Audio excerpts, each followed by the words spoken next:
Hello, I'm EnterElysium. We are back in XCOM EU XCOM Long War mod. How are things doing these days? Well, we have one satellite. We have a lot sitting by, ready to go.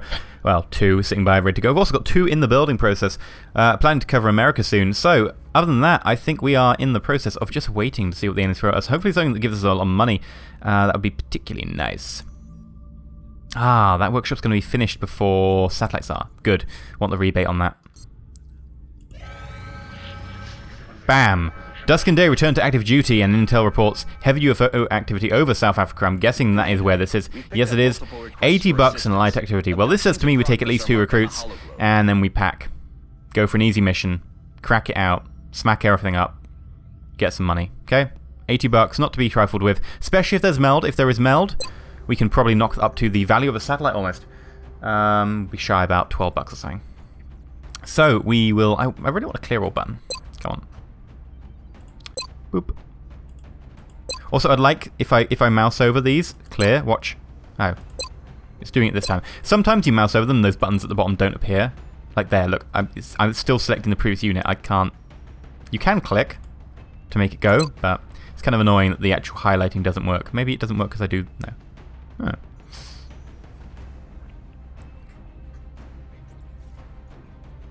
UI problems.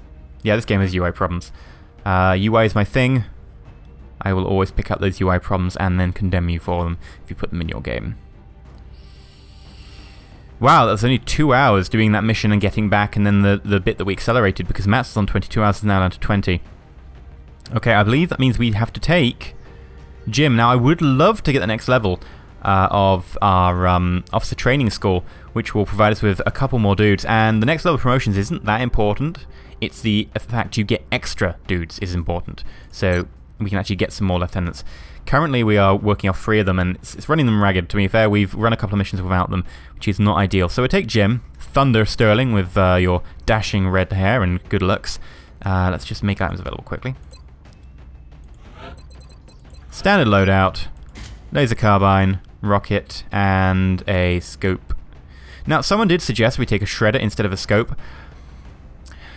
Shredder rockets, yes, they're nice, and I'd prefer them to get them from perk for this one reason. Scope, 10 aim. 10 aim, not only is it 10 aim on shots with the carbine, which, you know, is really good, it's also one entire tile less scatter, and that is awesome. Because not only does it mean more guys covered, it means, you know, more guys covered, more damage. It also means that we don't blow up things that we're not meaning to, like cover. It also means we don't hit allies. We can fire in situations where we wouldn't fire normally because we're afraid of hitting allies. It means you can do things like, you know, firing near meld or whatever. A scope on a Rocketeer, in my opinion, is a standard loadout that I love. I don't think it will be changing. Because that extra 10 aim, 1 tile less scatter is really big. I mean, you see in the last episode where we got, you know, that a few shots with an 8% chance of scatter, which equates to 0.8 tile scatter. That would otherwise be 1.8, which you suddenly realise is more than double. It's quite an effect. So we'll do that. Let's grab the rest of our units. Now, I'm thinking we should take Stubbsy because, you know, we're taking some rookies. It's good to have a lot of reliable guys that they can learn off. That'd be kind of a cool thing if you took, you know, really decent dudes and they learn good habits. Yeah, you're all set up. 114 aim, pretty damn nice. Not quite as good as your compatriot, JMZ Lost, but it'll do. It'll do. You've also got the extra 2 aim that JMZ Lost doesn't have. Now, who else are we going to go for? Getting someone like Solomon Mayer up another level, getting that will up ready for when we can do the psychic stuff, would be pretty nice.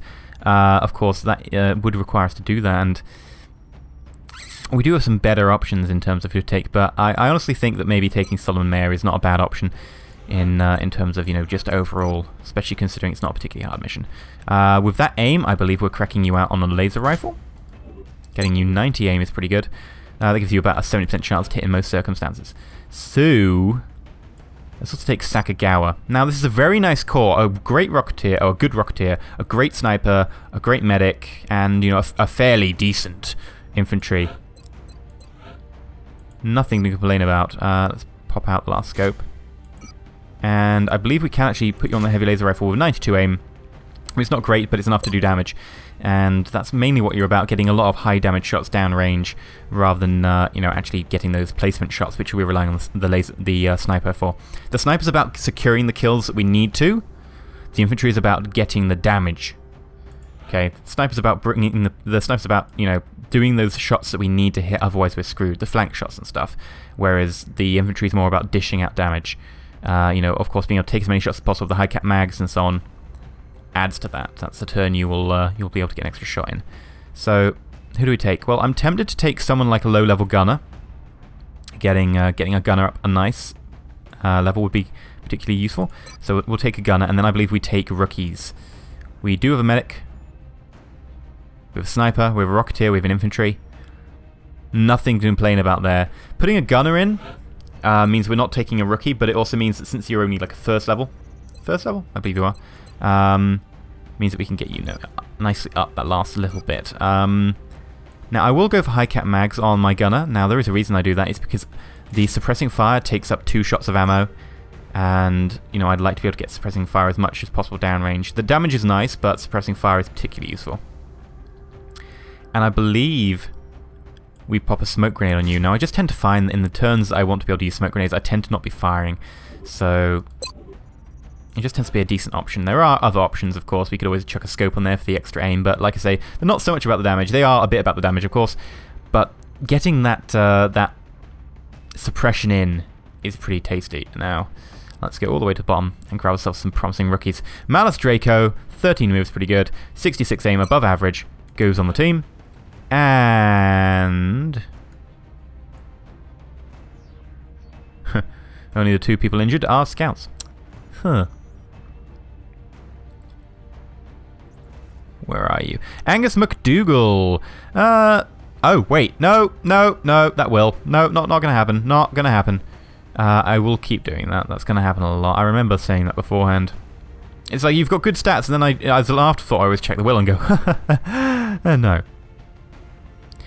Dark Widor, just a poor shot. Particularly good on the will, you know, but poor shot. Carpe Diem Raider. Not bad. Nick Van Ripper. Above average aim. Take you. No, nothing particularly special about these recruits. They are just above average in terms of taking them. So they're not, like, you know, desperately important. But they do the job. Malice Draco, you have an SMG. No. Give you a carbine. Make sure you get that hit.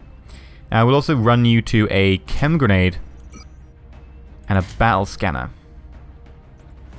No, I'm thinking if you're having a chem grenade, you should maybe... No, battle scanner's fine. Battle scanner's fine.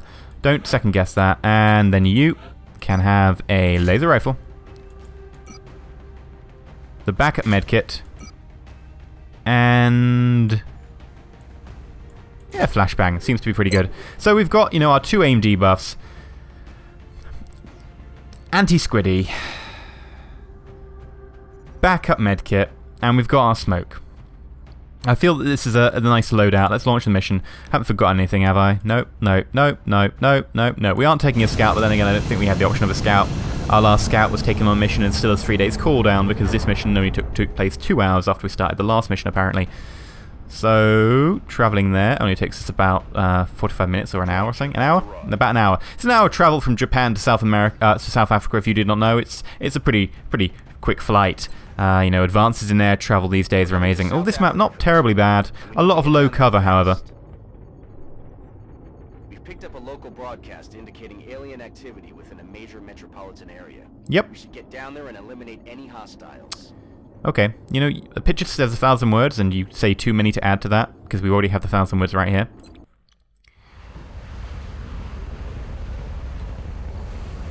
Now, coming landing. Get ourselves in. Nice little position. Lovely cinematic. Need to see this every time. Yeah, let's just hit escape. Okay. Now, I don't know if we've had this map before to talk about it. The only high cover on this map comes from these. Or at least before you get to the building, okay? Bam. Bam. Bam. 3 of them. So there's also this. Yeah.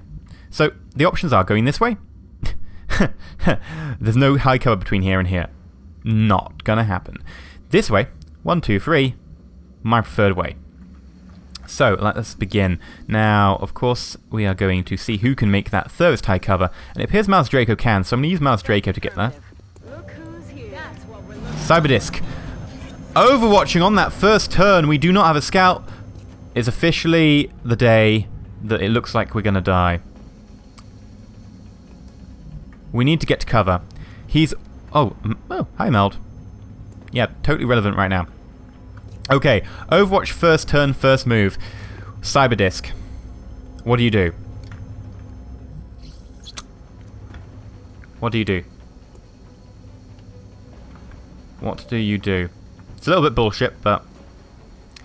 I think at this point is the point you sacrifice Nick Van Ripper.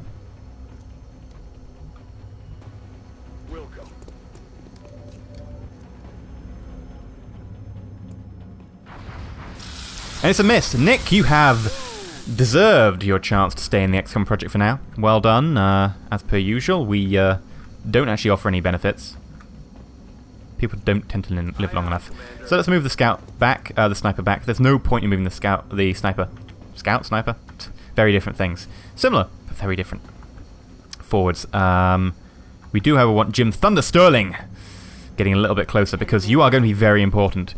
You in fact have rockets for every situation, and getting a rocket up here, 10% chance of a miss. It is a shredder, which means more damage over time, with more of our guys firing in the shredder. If they're adding damage is pretty good, but also because you've got heat ammo, should kill those drones, which is very important because obviously heal any damage we do this turn. Bam. Drones are down. Cyberdisk is -5 health. And also shredded, which means extra damage, and extra damage is good. Now, Sakagawa, we want you in a decent position. Unfortunately, here, I think that the Cyberdisk would come and flank, something that I'm not keen to try and find out. So I'm believing it's going to be a low-cover situation, which isn't great. Nothing about this starting situation is great, though. 5 damage. 2 armor, though, so we've got an extra point of damage on there. That's pretty useful. Move to here. Now, this is a situation in which we put the suppression on because we don't want an extra shot coming in the next turn, especially since we only have low cover. The case is we're going to do that, and I could move to here, but then I'm afraid of the grenade. So honestly, I'm thinking we might have to sprint. Hopefully won't trigger anyone. Solomon Mayer. Bit of a risk. Now, we could use a chem grenade. I don't know if we can have the range. No, we don't. That should apply an aim debuff, but instead we're going to go for a shot. Standard old shot, 4 damage, armor, then minus... I was going to say armor, then add 1, because of the 100% chance. Ooh, let's go for it, come on. +1 damage for the shredder, minus the armor. 7 damage, pretty nice. Almost a kill on turn 1. Can we get the kill? Nick Van Ripper, you tried to bait out the Overwatch. You might actually get this kill. Unfortunately, you miss, and no! There goes the dream of a turn 1 kill on a turn 1 Cyberdisk. A turn 2 Cyberdisk. Well, the RNG gods really don't like us, do they?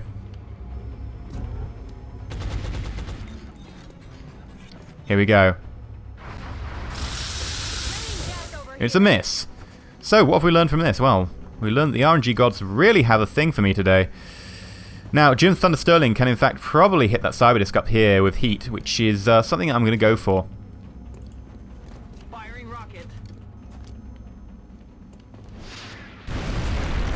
7 damage, taking out one of the drones that was with it. I believe it only had 1 drone with it. Pretty useful for us. Let us use Sakagawa to secure some kills. Now, unfortunately, we actually want to be changing our angle of attack after this. So, he's still on Overwatch. That's an issue.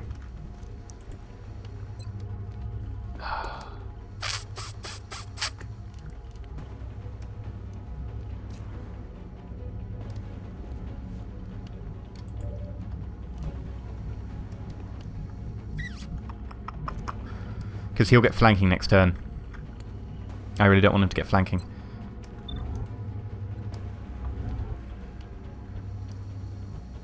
Really don't want him to get flanking. Check flashbang. So we do have a flashbang here. Can't quite make it, however. Now this is a situation we really need a scout in, and exactly why last episode I remember saying, do we take the scout? Do we take the scout? We really shouldn't have taken the scout. That situation, the scout was completely not needed. Here, the scout is most definitely needed. And this is exactly the sort of thing I need scouts for. High damage, decent aim enemies. This is an instant death to someone who missteps, and I think we might have to bait it. The alternative is just sitting and shooting. Something which has large risks. So we'll take the sniper shot over here. I want to see if it's possible. Okay. So it's possible to kill that Cyberdisc this turn. It'd be risky, however. 77, come on. It's a hit. If we can get the next hit, then there's a decent chance that this could be our lucky day. Not only do we get the next hit, but we also get a kill. The Cyberdisc is down, securing us a second Cyberdisc. Turn 2 Cyberdisc, guys. 2 turns, 2 Cyberdiscs. 2 Cyberdiscs in the first 2 turns. That's pretty amazing. I'll be completely honest, I did not expect that to be a thing. Let's just start moving up. I'm believing we can get this meld, actually. Like I say, it should last until turn 3. So that's a meld on turn 3 as well. Heading to that location. Malus Draco forwards. Now I'm just going to push the box here a little bit. Just so I can decide where to angle my attack. We have cleared out 2 pretty major pods on a light map, so I'm guessing there can't be much extra. You've got Overwatches to do.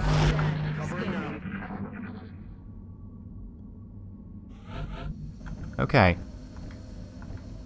So let's just secure this meld. In hand, Commander. 7, that's fine. On my way. Now. Heading to that location. Oof, bloody hell, that scared the crap out of me. Aye, aye, Commander. Whew. I don't know why I'm so scared. Why am I so jumpy? I'll probably reload this turn. You, high cover.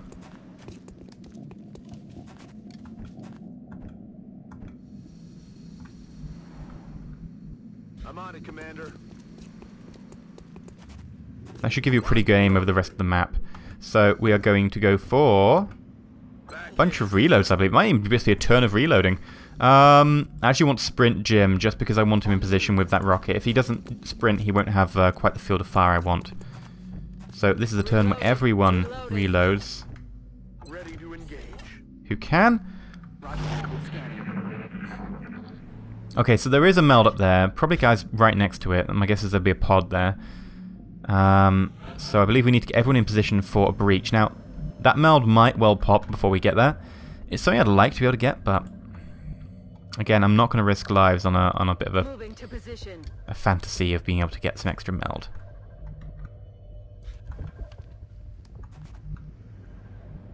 Roger, Dodger.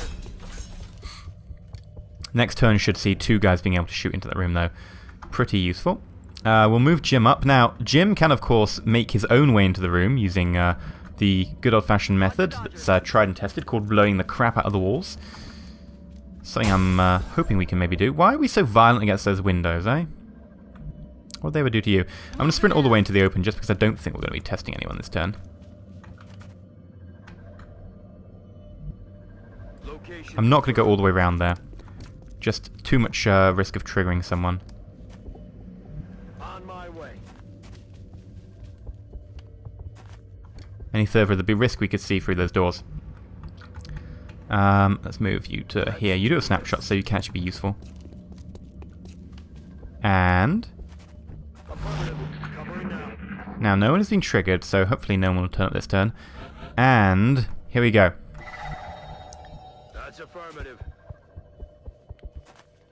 So meld there. Okay, no one triggered as yet.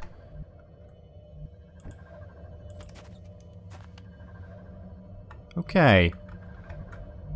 Moving to position. You know those times when it's just a little bit too quiet for comfort. It's one of those times. Let's do this. It's a sprint. Alien Ballsy. object in sight. High cover. Okay. But still no one found.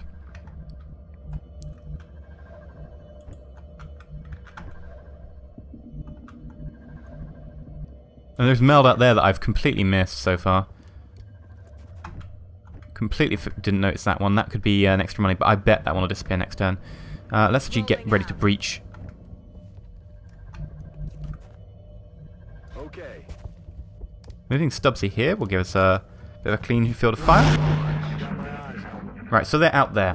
That's fine. I've got a lot of high cover from the sides of the building. If they choose to pop in that door, we have 2 guys on Overwatch. It's been secured. And the Meldot here is not gone yet. So, open the door. Who takes it? Eagle Eye. On the move. I'd kind of like Jim to be able to move. So not only 2 cyber discs in 2 turns, but 3 counters to the meld. That's 21 meld, which at $7 a pop equates to 142. No, 143. My maths is completely wrong.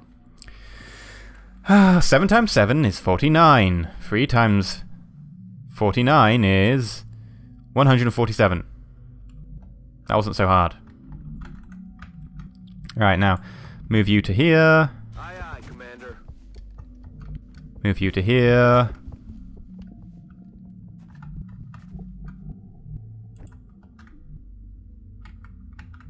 On the move. Move you to there. Now, the idea is hopefully we can go on them next turn. Heading out. Now, what else have we got? We have Jim. Not by the hair on my Jimmy Jim. Come on, move yourself up. I'm not going to go in that room. There's too much chance of it being actually something in there. Sakagawa to here would seem like a clever plan, though. It does seem like a bit of a waste of that one last turn tile of movement. Commander. Here we go, the Overwatch. So let's open that door. Way too clear down there. Heading out. Enemy spotted. Okay, it's a drone pack. Now, unfortunately, that is something we haven't really got our guy in position for, because this is the Jim situation, and Jim needs to be there for this. I don't think he's going to have the range in his missile after that movement. No, he doesn't. Not by far. So, what do we do? What do we do? What would Jim do? It's a new hashtag that we'll be taking off. Unfortunately, this is actually outside the realm of the engagement. So, what we do is we have to sprint Jim back inside. And we have to start Plan B. Plan B being everyone needs to get into positions to cover that door. Moving. Unfortunately, I don't think we gave our sniper the pistol. Massive mistake on my part. Run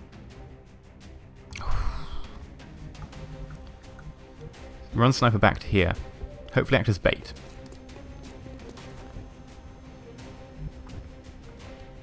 Probably won't work.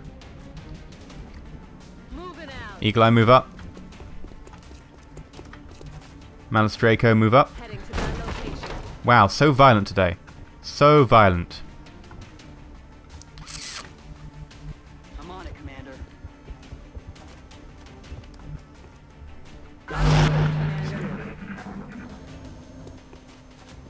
Okay, let's see what these gets us. We have a pretty good chance of hitting with Sterling. Yep, unfortunately it's not a kill.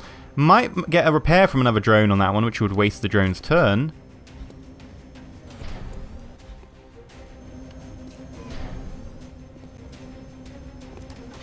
There we go.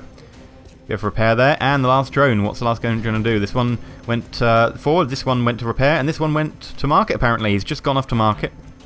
A different section of the map, obviously. Complete with, you know, trading and stuff.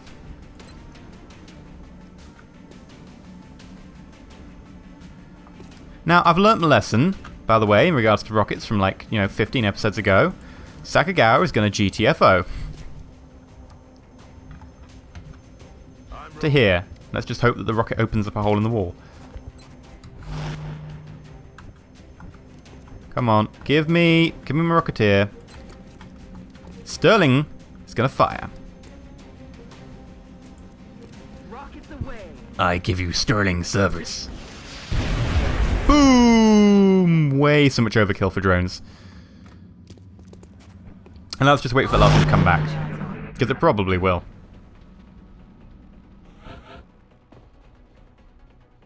Boom. Yeah, Car Destruction Simulator 2014. Overwatch again.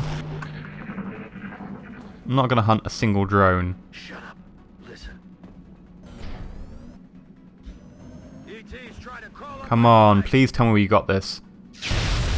Oh, good. Out of the game. Boom. Chalk up another one. That was good. That was really good. That felt... I needed that. Missions like that are sure to boost everyone's confidence. Malus Draco can be a scout sniper. 66 aim, you're technically in the territory to be a sniper, but unfortunately we currently have an excess of them and your move is 13, not bad at all. So we're going to take you straight in the scout tree. Thank you so much, we needed that. I'm happy. 2 missions and I've got 2 guys I needed. 21 meld. I was expecting a little bit more because you tend to get a little bit from dropped mechanical dudes, but 21 meld isn't bad. So, that's very good. I'm happy with that. 80 bucks as well. Touch, Commander. I'm so tempted to crack out some more satellites right now. But as we've said previously, we have other things to do. So we're going to end the episode here. It's been a successful mission. A very scary intro to that one, actually. A very scary intro. Very much a risk for Nick Van Ripper. I'm glad you tried to take the bullet for the team, lad. You've got bravery, even despite the fact you've only got a mediocre will. That was very brave of you. Thank you for following that order to run into open territory and get shot at, even though you weren't a scout. And funnily enough, it was Malus Draco became the scout. I was about to say, was it you? No. Oh, well, shame. Otherwise, that would give you kind of a nice backstory. Maybe he was just... maybe Malus Draco was inspired by your moves. Either way, if you've liked the episode, please like. If you're not subscribed, please consider subscribing and stay shiny.